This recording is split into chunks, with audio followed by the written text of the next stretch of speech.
که غواړې چې ژوند کې دې سکون راشي او خوشحالي راشي الله ته واپس شه. وی دې زړه کې یوه تنده ده یوه لوږه ده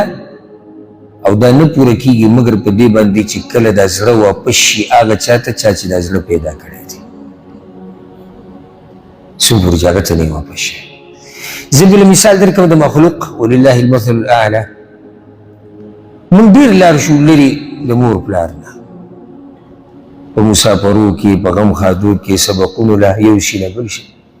خو دا زړه د هغه وخته پورې نه خوشحالېږي چې څو پورې دې مور له دې پلار له واپس نه راغلی ځکه چې دوی نه پیدا دي او چې تر دې چې په قبر کې پراته دي دغه خاورو د ډېري له ورځي سکون ورته میلاوېږي قبر یې ویني بیا هم څه نه څه تسلي وشي. اوس څه خیال دی چې یو خالق دی بل مخلوق دی نو دا مخلوق چې خالق ته واپس شي څومره سکون ورته میلاوېږي هغه پیدا کړی دی زړه پیدا کړی الله دی زمونږ دا بدن پیدا کړی الله دی ده ته سکون هلې میلاوېږي چې دغه خالق ته واپس کړي دغه خالق ته جیني واپس کړی دی. دا قاتل د سلو کسانو ولې ګرځېدو په مولیانو پسې او پیرانو پسې سکون نه و سکون نه و ایا کې زم چې دا به ښه بدماش سړی و چې سړي وجلي دي معمولي سړی و ښه زورور سړی و ښه تکړه سړی به معمولي سړی خو نه دی سکون نشته څه به وکړي په زور باندې نو ځکه یو سره دا یاده کوي نن